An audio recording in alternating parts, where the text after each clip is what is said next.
Everyone, welcome to the Woman's Work podcast. This is our Elizabeth McDuffie episode. We're talking about an incredible woman today, kind of in like the fashion of like I saved the best for last. I like to coin Lizzie as like Lizzie the heavyweight. I mean, truly, like this woman is kind of where you see all of the pieces of First Lady Rosalind Carter, as well as Coretta Scott King. This woman is kind of like right in the heart of it, in the middle of everything that they have been doing, just in regards to like historical context. And so I have a very special guest with me today, a dear friend of mine. Her name is Christie. Christie, welcome on. Thank you for having me. I've been very excited about this project, working on this project with you, looking back at Lizzie's papers, and just seeing that in real life brings some more, I would say, nuance and a closeness to this project. Mm-hmm. For me, I don't know how it's been for you, but it's been very fun. Yeah, I know it's been great. This is my first, like, I mean, you know this, Christy, but like this is my first like kind of, I think, research project into this endeavor. And as soon as I got the idea for it, I immediately thought of you. And Christy, you've just been like, thank you. Like I'll never stop saying enough thank you. Like, but yeah, no, it's been incredibly fun. And that's why like I had to like have you on this with me. So Christy, if you wanted to maybe just like, just kind of introduce yourself, maybe, just maybe some fun little things you like for people to know. Or Well, I thank you for thinking of me so highly. I'm always very critical of myself, so I do appreciate it when I get some sort of validation from, of course, a dear friend like you. But I am a grad student at GSU right now. I'm mainly focused on literature, but I like to analyze mainly the transnational literature space, topics of immigration, identity, things like that, and kind of easing that into a more academic conversation. I feel like it's a very important conversation to have, especially with the diversity, and American literature is a very good place for that. The mix of identity, culture, experiences is something I feel like should be talked about more in more important spaces. So I really appreciate you bringing me on to this project and digging a little bit deeper into American history as well.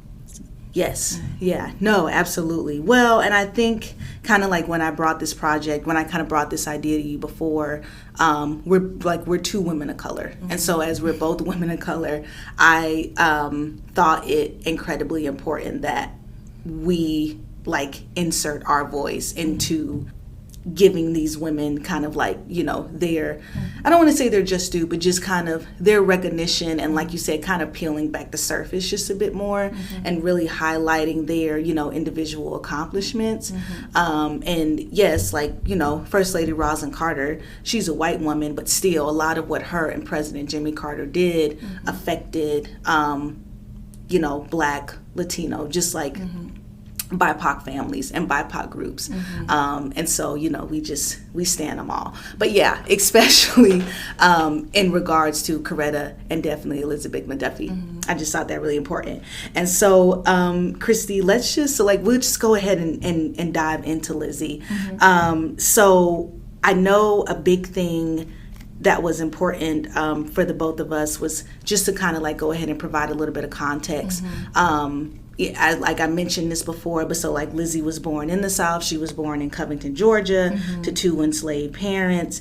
And so all of her upbringing, substantially was in Georgia, and then, a little bit later in Atlanta. So maybe let's just talk about that, I guess, just to kind of bring people up to speed. Yes. So Lizzie was born to formerly enslaved people who later became sharecroppers. And for those who don't really know what sharecropping is, practically it was a very oppressive system. After slavery, a lot of these plantation owners or owners of large lands, farms, still needed that labor. So because slavery was abolished and was illegal at the time, they found a more, I would say, fitting but oppressive way to keep these formerly enslaved people still under their belt practically. Mm-hmm. So they were allowed to work the land, and they were allotted some of the crop that they grew, but a lot of what they grew and the tools they used and the things they would need day to day was still coming from the landowner. Oftentimes they would get tricked and would remain in debt for a long time if they couldn't figure out how to get out of that system. It was a very I don't know how to say it. Like, it was a very kind of like a modern day slave. It was still very much tied into it was enslaved practices. It was still like they were still tied to the practices of their previous enslavement, just without the they were very much taken advantage of. After that only lasted until Lizzie was about 6 years old. Her father got a job in Atlanta where they were building Grant Park. So he practically moved there for that job, helping in building this new area for the more privileged, I would say, population of Atlanta, but that is where Lizzie's involvement in Atlanta really kind of starts. She lives there for a long time, and then she witnessed the Atlanta riots. The race riots of 1906. Yes. Is it? Atlanta race riots, this really heavily affected her because she did lose a couple people during those race riots. A lot of people assume, because the numbers are so vague of victims, I think at one point I read it was like it ranges from 10 to 100. That discrepancy is huge. Absolutely. Right? Yeah. But she loses a friend, a very dear friend, in one of these riots, right?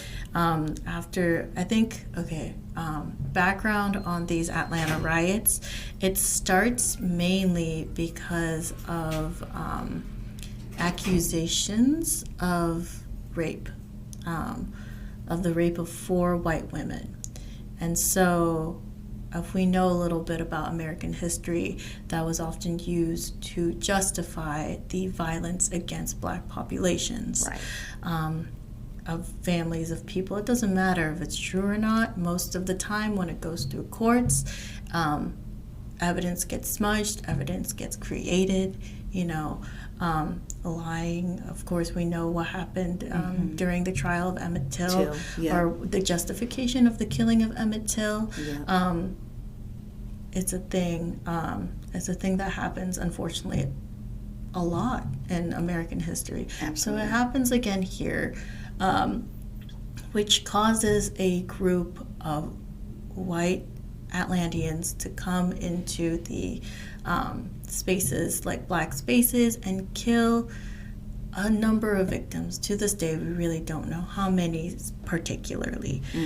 Lizzie is affected by this because not only does she watch her friend pass away during one of these riots, but she watched a lot of people leave Atlanta because of this violence. Of course, as a person, as a mother, you don't want to raise your family in such a scary area where your children could get discriminated from just the sight of them, right? And so she watched, there's a quote in her memoir where she mentions, she was watching the march from South Atlanta, that migration out of Atlanta. Her black families streamed by, loaded with their pitiful bundles of household treasures, clothing. Innocent men, women, and children hunted, fearful for their lives. And she said that it was perhaps because she remembers that fearful march of her people that she believes that her job at the White House becomes a little bit more than a job, but it becomes a bit of a small crusade for her. Well, absolutely. That does explain a lot, because I'm thinking, in like, as we transition to when Lizzie like gets into the White House, so a couple of things like touch on, as you're saying about like the sharecropping industry. This is why so many Black Americans in the South like were prominently agricultural or within the agricultural industry in the field. And while several of them were allowed to go on and at least like own their farms and kind of begin their entrepreneur journey there, those that were still tied to the sharecropping system, like you said, they were still essentially being taken advantage of. So as I understand it, when Lizzie gets to the White House and begins her work with President FDR, the New Deal policy as it had been established was actually quite discriminatory. Like, it didn't, you're right, there were no benefits really for like Black Americans. But and one of the policies, I believe, like specifically affected agricultural workers, which majority at that time were Black Americans. So a lot during this time, of course, because of the history of oppression, especially in the South, of the history of slavery, chattel slavery, it was difficult for Black Americans to state their humanity. At one point, this is what makes Lizzie so powerful and so special as well, is that he was actually kept away from a lot of those things. FDR did make an effort to be a more well-rounded presidential candidate, but he was kept away from what was really happening. There's only so much you can learn from a book. There's only so much you can learn from like a newspaper article, unless you have a connection, a human connection to that community. You don't really know what was going on. Absolutely. Right? And let's talk about her background in education, because that's a major highlight. I personally love Lizzie so much because she is such an icon. I can't imagine how the struggles she went through throughout her life, but also like the way she persevered, the way she turned such like a mundane position into such a powerful influence. Yeah. And so she went to school here, of course, was educated until high school, but she also was college educated. She got her bachelor's degree at Morris Brown College, which is very rare. It was rare. And Chrissy, now I tried to do a little bit of digging. Do you know what that degree was in? No. I know, and I can't. It's weird as well, because back then, like, majors didn't really matter as much. There was such a small amount of majors, so just getting a college degree was kind of like a end-all be-all kind of thing. Absolutely. But it was rare for her to get a college degree. Unfortunately, most people viewed it as kind of useless, because most of the jobs that were only offered to African American women, especially at the time, were in domestic work. Unfortunately, that is where Lizzie ends up for about 30 years, working for the Inman family. We here get a lot of accounts of her. I mean, the family being a bit nicer to work with. They were paying 20% more than all of the other families in Georgia, but nevertheless, their house was still segregated, right? Right. That's a huge problem. Her husband, Mac, I believe, from everything I understand, Christy, and he owned or partially owned the barbershop he was working at. Yeah, that was a little difficult because he kind of co-owned it, but it was financed by Atlanta's first Black millionaire. Right. We learn a little bit about him. Let me actually look up his name. I know. That's cool. Yeah, right. It's financed by Atlanta's first Black millionaire. Yes, Alonzo Herndon. Yes. Yes. But and he was also born into slavery. Oh, was he? Yeah, in 1858, I think. Oh. But I know Herndon, like, that was one of his, part of the barbershop name was Herndon McDuffie, I think. Okay. Yeah, so it was very combined. cool. Yeah, so it was combined. But crazy, right? But still in segregated time, so they didn't have black, they didn't serve, they did not serve black customers. Yeah, so they didn't have black patrons. That barbershop, who was manned by Lizzie's husband, who was a black man, who was financed by America's first black millionaire, had white patrons.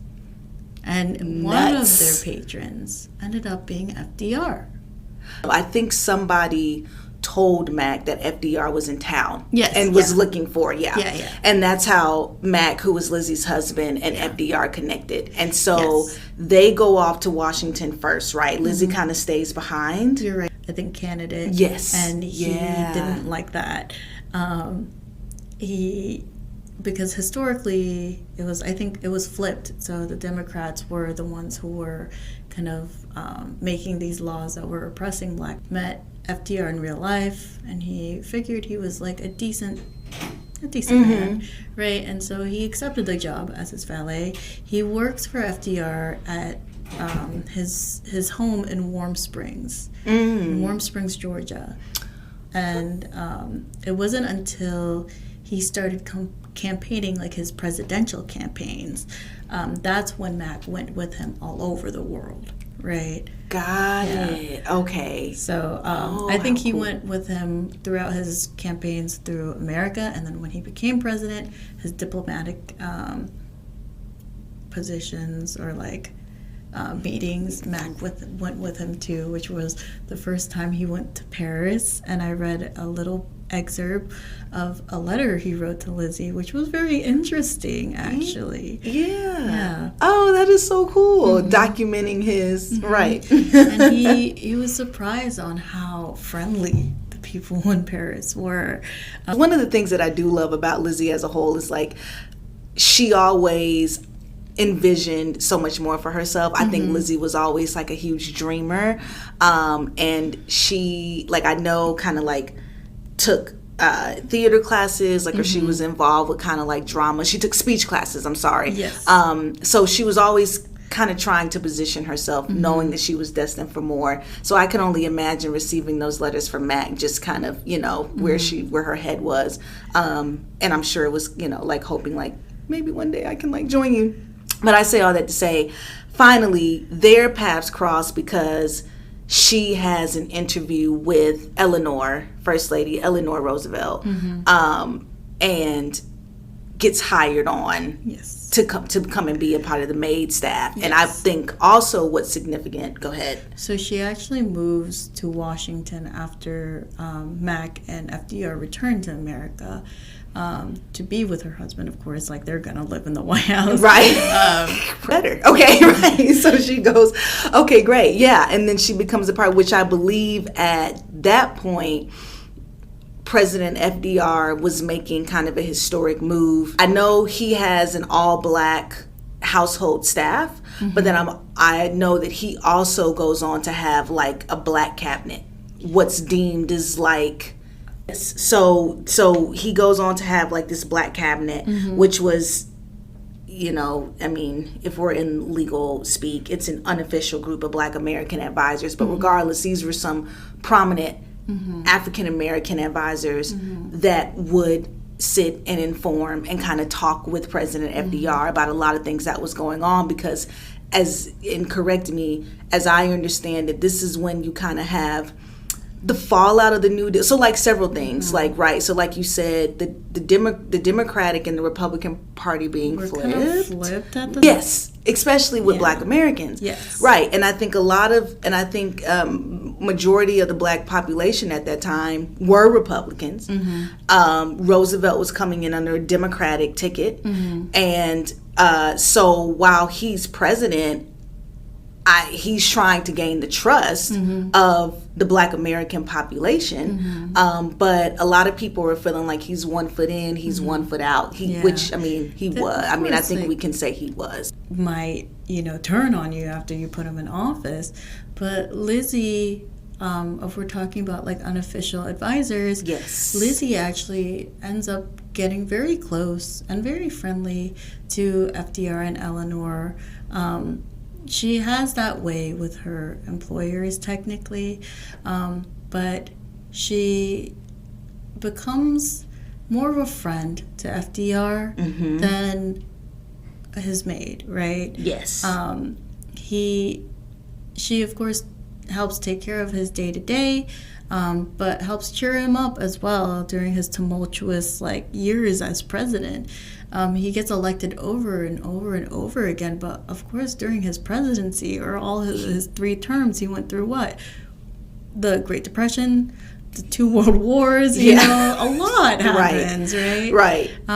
He was also one of the presidents that makes the biggest change to the country and gives us most of our social policies that we have now. Yes. Which at the time, Social Security was one of the policies that at the time Black Americans were not benefiting of. So when we're talking about, I think, Lizzie and her and where she kind of now really starts to her impact is felt. We can talk about kind of what was wrong, and then how Lizzie kind of interjected herself, because I know she was very big on not only coordinating a lot of meetings between President FDR as well as African American civil rights leaders, but voicing their concerns, as I understand it, and identifying with them too. Yes, she receives a lot of letters of concern, mainly in federal positions. There were a lot of things happening. She appoints herself as, I'm going to try to remember this, it's a very long acronym, the SASOCPA, which stands for the Self-Appointed Secretary of Colored People's Affairs. There you go. For the president. You nailed it. I know, I do a lot of tours. Which means that she not only moves these messages to the president, a lot of people start trusting her with this information because of her influence over the Roosevelts, right? And so real changes are resulting from her moving these messages to the president's attention. That the Social Security thing is one of my favorite examples. Part-time workers, domestic workers, such as herself, were not getting Social Security. They were full-time workers, right? But of course, in some points, in some cases, they were employed informally, right? And so a lot of them were not getting Social Security. Lizzie makes it happen.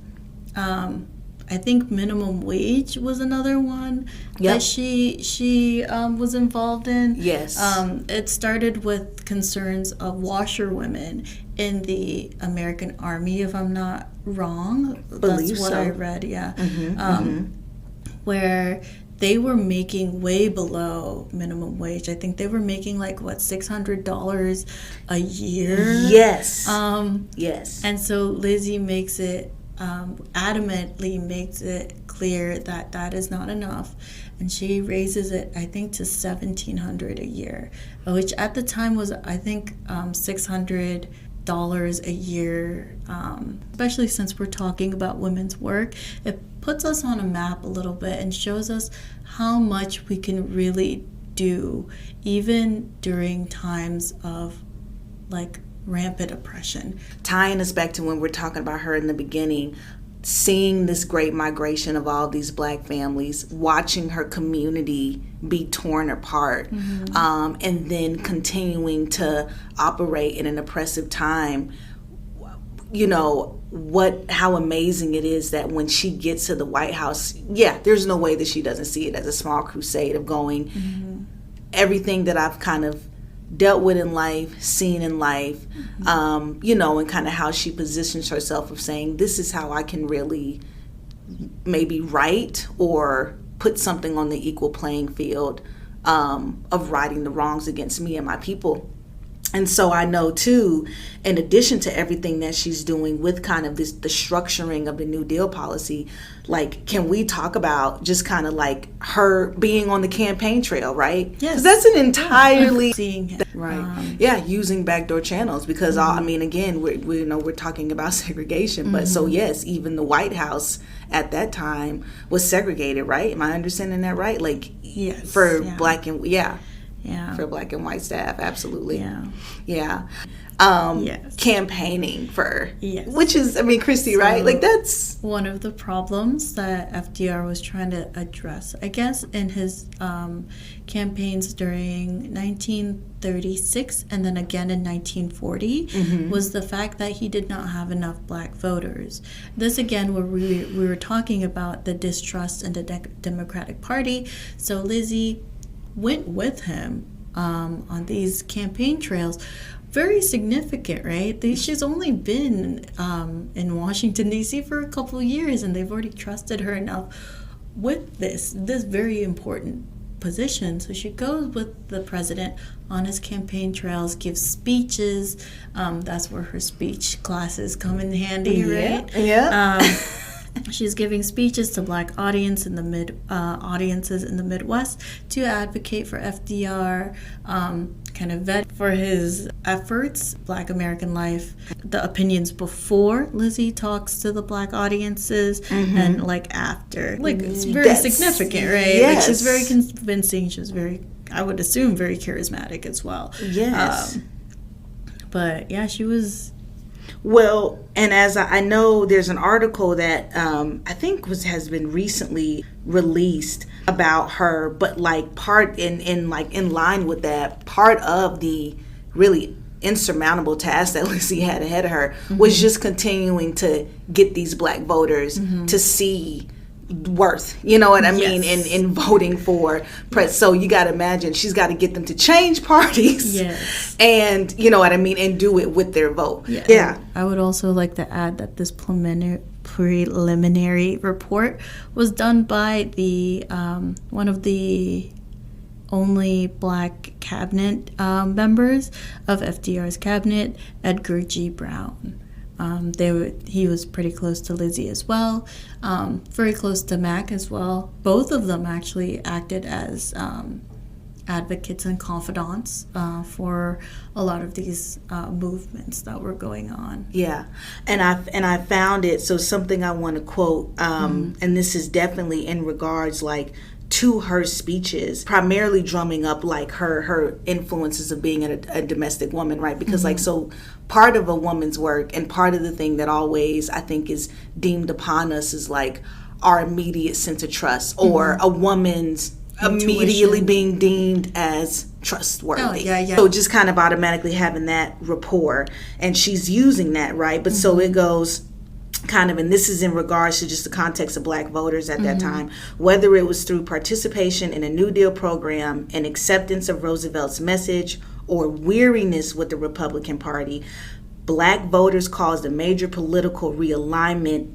in the 1936 election as 75% cast ballots for FDR. Yes. Almost a direct reversal of black voting patterns in the 1932 election. And then it follows that Lizzie's campaigning was particularly important because the Midwest had traditionally enjoyed an even larger percentage of black Republicans than the nation as a whole. So just right, that alone, right, is just kind of speaking to her hard work, her effort, and then like a lot of how she's being perceived too, right? So, and I kind of wonder, and I don't know, Christy, like if you would agree, like, you know, of course there are like several ways that you can pick at this, because part of what always comes up in elections is who's going to be the person of color face for the president's, you know what I mean, cabinet to kind of come and start grabbing members of their community.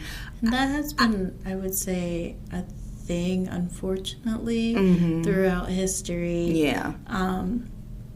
But I feel like we were talking about this as well. Yeah. Although FDR was a channel for her to launch her political career, she does a lot of this work herself as well. Yep. You know, we have to understand and contextualize the hardships she would have faced as a black woman in the South at the time.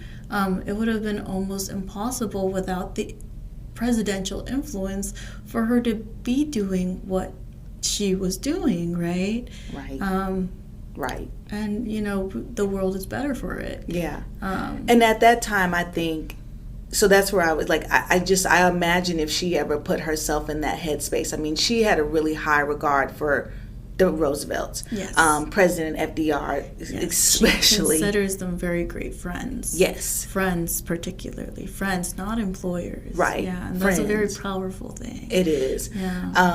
And I would, you would dare to say that they definitely viewed her and Mac in the same light. Of Like there course, are yeah. quotes of kind of their camaraderie and their Yeah. closeness. It's very sweet because I think the last thing that FDR, because she was actually with them, with the Roosevelts, when FDR passed away, right? The last thing FDR told her was, tell Mac, or tell McDuffie is what FDR calls him. Tell McDuffie I didn't forget his birthday. Right. I was somewhere else practically. Yeah. And that was so sweet of him because according to Lizzie, like literally it was the worst thing to ever happen in the world for the president to forget Mac's birthday to Mac. Yeah. Right? He would often give him a present. Most of the time it was like compression socks or like stockings, and that, I don't know what they were called. They're like high stockings or something. Yeah, well, that's like right. socks. Yeah, because Mac, and I read that suffered an injury. An injury, and so his President FDR, right, was entering into his third term of presidency, which again, never had, unprecedented unprecedented time to think about him doing it again. Yeah, and Mac had decided, I think at that point that. The work had just kind of become too much for him, so they stepped away. But to your point, that just goes to show just the ties that are there.